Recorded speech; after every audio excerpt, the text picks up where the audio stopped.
बिस्मिल्लाहिर्रहमानिर्रहीम। अस्सलाम वालेकुम। आज 13 मई बरोज़ हफ्ता हम बात करेंगे दो अहम इशूज़ के हवाले से। लाहौर हाई कोर्ट ने पाकिस्तान तहरीक इंसाफ के जो कायदीन हैं जिनको गिरफ्तार किया गया था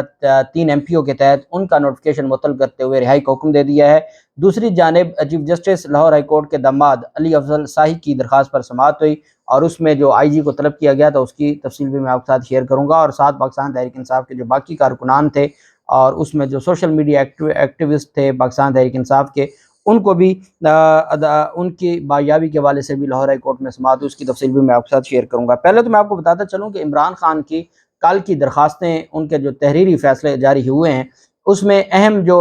सामने आया है वो जस्टिस मियां गुल हसन औरंगज़ेब साहब का, जिन्होंने हिफाजती ज़मानत दी इस्लामाबाद के अतक मुकदमात में। उन्होंने ये कहा कि चूँकि सुप्रीम कोर्ट ऑफ पाकिस्तान में ये मामला गया और सुप्रीम कोर्ट ऑफ पाकिस्तान ने सिक्योरिटी का हुक्म देते हुए हमारे पास भिजवाया था इमरान खान को, और उसके बाद ये जिस तरीके से गैर कानूनी तौर पर गिरफ्तार किया गया और जो मैनर्स इस्तेमाल किए गए, मैंने आपको कहा था ये इनको अब रहती दुनिया तक इनके पीछे रहेगा, क्योंकि सारी अदालतें इस वजह से अब तकलीफ में हैं कि ये कानून का खिलवाड़ किया गया है अदालत के अंदर से, जिस तरीके से गिरफ्तार किया गया और फिर जो सुप्रीम कोर्ट ऑफ पाकिस्तान के साथ किया जा रहा है, जो जजेस के साथ, जो लाहौर हाई कोर्ट के साथ, जो जजेस के फैमिली की ऑडियो टेप करके लीक की जा रही है। तो अब जजेस को इस बात का अंदाज़ा है और वो इसमें डेफिनेटली तकलीफ में है, और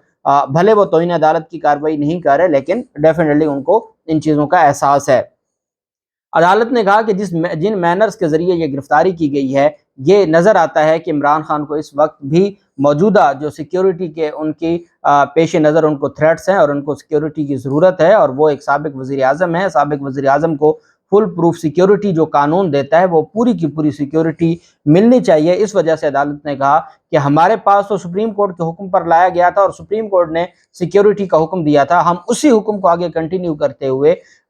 जो चूँकि अब हमारी कस्टडी में है, हमने ज़मानत दी है, तो जो रिस्पोंडेंट्स हैं, वफाकी हुकूमत, बाकी जितने भी इदारे हैं, उनको हुक्म दिया गया कि इमरान खान को फुल प्रूफ सिक्योरिटी दी जाए और वो 17 तारीख को जब दोबारा पेश होंगे ज़मानत वाले केस में, तो उनको मुकम्मल सिक्योरिटी मुहैया की जाए। ये हुक्म दिया गया है ऑनरेबल इस्लामाबाद हाई कोर्ट की जानिब से उस केस में। दूसरी जानिब जो अलकादर ट्रस्ट केस था, उसमें तो अदालत ने बुरी तरह वफाकी हुकूमत और उनके वकला की जो तरफ से चालें थीं और साजिशें थीं, और जिस तरीके से अदालत के सामने गलत बयानियाँ थीं, अदालत ने रगड़ के रख दी और अपने तहरीरी फैसले में लिखा है इमरान खान तफ्तीश में शामिल तफ्तीश हूँ, जो एक ज़मानत केस में अदालत का पहला हुक्म होता है। हुक्मनामे में कहा गया, जहाँ से असल बात शुरू होती है, हुक्मनामे में कहा गया कि एडवोकेट जनरल इस्लामाबाद और एडिशनल अटॉर्नी ने कहा, जब आप सियासी तौर पर भर्ती करेंगे इतने बड़े ओहदों पर, किसी को एडवोकेट जनरल बना दें, किसी को एडिशनल एडवोकेट जनरल, किसी को आप एडिशनल अटॉर्नी जनरल बना दें, और उनको पता कुछ ना हो कानून का, तो वो जैसे सुप्रीम कोर्ट ऑफ पाकिस्तान में उस दिन वो किसी भी सवाल का जवाब नहीं दे सके थे, यही काम इस्लामाबाद हाई कोर्ट में हुआ। और इस्लामाबाद हाई कोर्ट में तो जजेस कह रहे हैं, ये 2 रुकनी बेंच का फैसला है अलकादर ट्रस्ट में मियां गुल हसन औरंगज़ेब साहब का और सिमन रिफत इम्तियाज़ साहबा का, जो खातून जज हैं इस्लामाबाद हाई कोर्ट की। उन्होंने कहा कि एडवोकेट जनरल इस्लामाबाद और एडिशनल अटॉर्नी जनरल ने कहा कि आर्टिकल 245 का निफाज है, लिहाजा इमरान खान को रिलीफ नहीं मिल सकता। अब ये अदालत को एक तरफ से कह रहे हैं कि जनाब मुल्क में, अदालत ने कहा कि एडवोकेट जनरल और एडिशनल अटॉर्नी का ये मौक़िफ़ जारहाना है। इस्लामाबाद हाई कोर्ट लिख रही है कि एडवोकेट जनरल इस्लामाबाद और एडिशनल अटॉर्नी का ये मौक़िफ़ जारहाना है। इस मौक़िफ़ का मतलब है कि वो बुनियादी हकूक़ गस्ब करना है जो जमहूरी और इस्लामी रियासत की बुनियाद होते हैं। अदालत ने कहा कि इस तरह कहना जी कि आर्टिकल 245 नाफिज है और फौज को बुला लिया गया है, इस वजह से इमरान खान की कोई भी दरख्वास्त नाकाबिल समाअत है, तो अदालत ने कहा ये तो बहुत जारहाना मौक़िफ़ है। इस मौक़िफ़ से तो मुराद ये है कि जो बुनियादी हकूक़ हैं, जो किसी जमहूरी और इस्लामी रियासत की बुनियाद हैं, उनको गस्ब करना है। अदालत ने कहा कि एक ज़िम्मेदार हुकूमत शहरियों के लिए इंसाफ की रसाई में ये रुकावट डालेगी, तसव्वुर नहीं किया जा सकता। अदालत ने कहा कि अटॉर्नी जनरल और एडवोकेट जनरल और एडिशनल अटॉर्नी जनरल का मौक़िफ़ जारहाना है। इस मौक़िफ़ का मतलब वो बुनियादी हकूक़ गस्ब करना है जो जमहूरी और इस्लामी रियासत की बुनियाद हैं। तसव्वुर नहीं किया जा सकता कि एक ज़िम्मेदार हुकूमत शहरियों के लिए इंसाफ की रसाई में ये रुकावट डालेगी। کل عدالت نے یہ سوال پوچھا تھا جب ایڈوکیٹ جنرل اسلام آباد اور ایڈیشنل اٹارنی جنرل نے کہا جی کہ دفعہ آرٹیکل 245 نافذ ہے، اس وجہ سے عمران خان کی درخواست ناقابل سماعت ہے، تو جج صاحب نے پوچھا تھا کوئی مارشل لا لگ چکا ہے؟ تو انہوں نے کہا جی نہیں مارشل لا نہیں لگ چکا۔ انہوں نے کہا آپ کی باتیں تو پھر ایسی ہیں، پھر آپ کیسے کہہ سکتے ہیں کہ عدالتوں کے پاس اختیار ختم ہو گیا ہے اور عدالتوں کا اختیار نہیں ہے؟ عدالت نے اب اس معاملے کو چھوڑا نہیں ہے، عدالت نے اس معاملے پہ حکم دیا ہے کہ آرٹیکل 245 کے نفاذ میں عدالت تک رسائی کے نقطے پر اٹارنی جنرل آف پاکستان کو نوٹس جاری کرتے ہوئے کہا کہ اس اہم آئینی نقطے پر معاونت طلب کی جائے کہ جب آرٹیکل 245 نافذ ہو تو کیا عدالتیں بند ہو جاتی ہیں، ختم ہو جاتی ہیں، عدالتی جو اختیارات ہیں وہ ختم ہو جاتے ہیں، یا آپ کے جو ایڈوکیٹ جنرل ہیں یا آپ کے ایڈیشنل اٹارنی جنرل ہیں وہ عدالت کے سامنے جھوٹ بول رہے ہیں اور عدالت کو گمراہ کر رہے ہیں، چونکہ یہ گمراہی کے مترادف ہے۔ اس بنیاد پر عدالت نے اٹارنی جنرل کو اس نقطے پر نوٹس جاری کر دیا ہے کہ بتایا جائے کہ آرٹیکل 245 جب نافذ ہو جائے تو کیا ہماری حیثیت اور عدالتی جو نظام ہے وہ ختم ہو جاتا ہے، اور جو بنیادی حقوق ہیں ان ساری کی ساری جو چیزیں ہیں کیا یہ ان کی کوئی حیثیت نہیں رہتی؟ ہائی کورٹ نے کہا کہ ایڈوکیٹ جنرل اور ایڈیشنل اٹارنی جنرل نے متعلقہ فورم احتساب عدالت ہونے کا اعتراض بھی اٹھایا کہ درخواست گزار کو ضمانت وہاں لینی چاہیے یہاں نہیں لینی چاہیے۔ عمران خان کو سپریم کورٹ کے احکامات پر ہائی کورٹ پیش کیا گیا۔ ایڈوکیٹ جنرل اور ایڈیشنل اٹارنی جنرل کا اعتراض درست نہیں ہے۔ High court of criminal procedure کی سیکشن 561A کے تحت بھی کیس سننے کا اختیار رکھتی ہے، اس وجہ سے یہ کیس ڈائریکٹ اسلام آباد ہائی کورٹ کا یہی 2 رکنی بینچ سنے گا، اور 2 ہفتوں کے لیے عمران خان کو ضمانت دی جاتی ہے، اور نیب کو کہا جاتا ہے وہ تفصیلی جواب جمع کروائے کہ آپ نے جو عمران خان کے خلاف انکوائری شروع کی ہے وہ کیسے قابل سماعت ہے اور وہ کیسے آگے چلائی جا سکتی ہے یا وہ کیسے آگے قائم رکھی جا سکتی ہے۔ بہت خوبصورت فیصلے آئے ہیں اسلام آباد ہائی کورٹ کے۔ یہ سارے وہ ججز ہیں جو چیف جسٹس عامر فاروق صاحب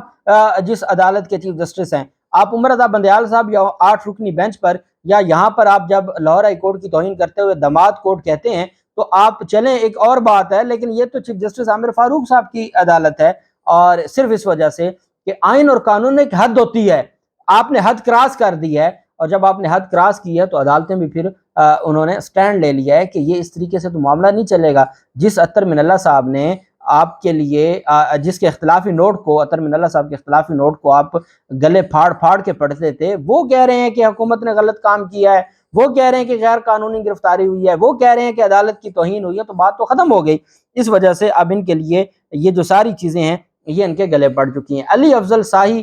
جو کہ سابق صوبائی وزیر ہیں، پاکستان تحریک انصاف کے رہنما ہیں، ٹکٹ ہولڈر ہیں، فیصلہ آباد سے ان کو گرفتار کیا گیا، ڈسٹرکٹ بار روم سے، جو ضلعی عدالت میں وکلا کا بار روم ہے اس کے اندر سے گرفتار کیا گیا۔ وہ ویڈیوز پوری دنیا نے دیکھی کہ کس طریقے سے گرفتار کیا جا رہا ہے، اور پولیس تھی، پولیس گرفتار کر کے لے گئی، اور اس پر پھر عدالت میں درخواست دائر کی گئی لاہور ہائی کورٹ میں، جسٹس صفدر سلیم شیخ صاحب کے پاس اس کیس کی سماعت ہوئی۔ جسٹس صفدر سلیم نے اس پر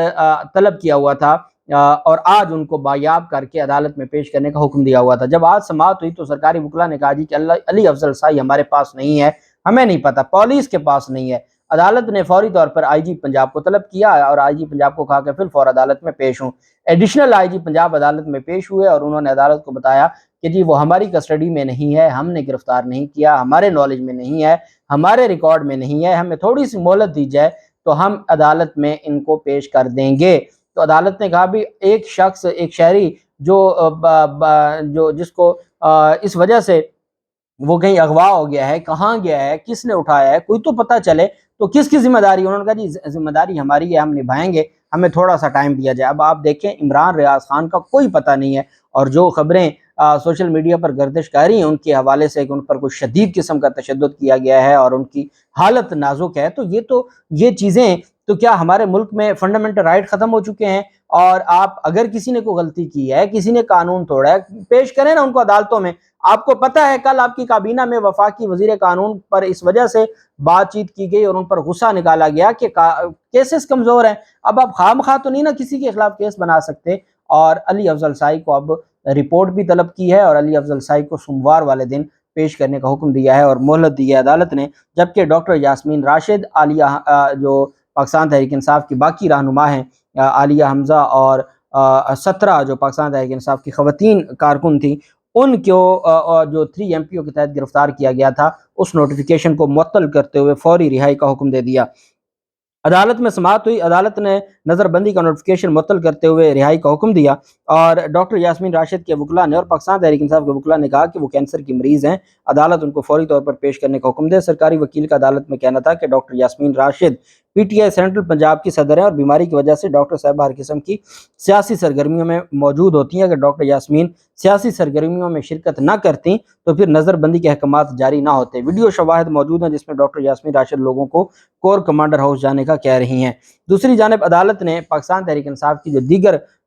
17 खवातीन थी, उसमें सोशल मीडिया एक्टिविस्ट भी थी, उनकी जो गिरफ्तारी का और नज़रबंदी का नोटिफिकेशन था वो भी अदालत ने मुअत्तल कर दिया और सरकारी वकील ने इस बात को तस्लीम किया कि 3 बहनें थीं और एक उनकी वालदा पाकिस्तान तहरीक इंसाफ की खवातीन कारकुनान, उनको भी गिरफ्तार किया गया था और पीछे से उन लड़कियों के वालिद साहब फौत हो गए और फिर उसके बाद जब ये सारा मामला सोशल मीडिया पर आया तो पुलिस को छोड़ना पड़ा। अदालत में इस बात को तस्लीम किया गया कि हमने तीनों बहनों को और उनकी वालदा को गिरफ्तार किया था और पीछे से वालिद की डेथ होगी। तो ये इस हद तक जो चीज़ें हैं लोगों को तकलीफ पहुंची है। लाहौर हाई कोर्ट ने कहा कि पुलिस ने पीटीए की 3 खवातीन को रिहा किया है, लिहाजा बाकी खवातीन की जो है वो रिहाई का भी हुक्म जारी कर दिया और अदालत ने इस तरीके से डॉक्टर यास्मीन राशिद और पाकिस्तान तहरीक इंसाफ की जो ये 17 खवातीन हैं उनके हद तक 3 MPO का जो नोटिफिकेशन था उसको मुअत्तल करते हुए उनको फिल फौर रिहा करने का हुक्म जारी कर दिया है। मजीद जो कायदीन हैं उनकी गिरफ्तारियों के हवाले से उनको भी चैलेंज किया गया है, उसकी तफसील भी आपके साथ शेयर करते रहेंगे। आज छुट्टी का दिन था, हफ्ते का दिन छुट्टी का दिन था, लेकिन खवातीन वर्कर्स थी और इस वजह से अदालत ने आज छुट्टी के दिन भी अदालत लगाई और रिलीफ दिया। अल्लाह पाक पाकिस्तान का नासिर हो। बहुत शुक्रिया। अल्लाह हाफिज़। पाकिस्तान जिंदाबाद।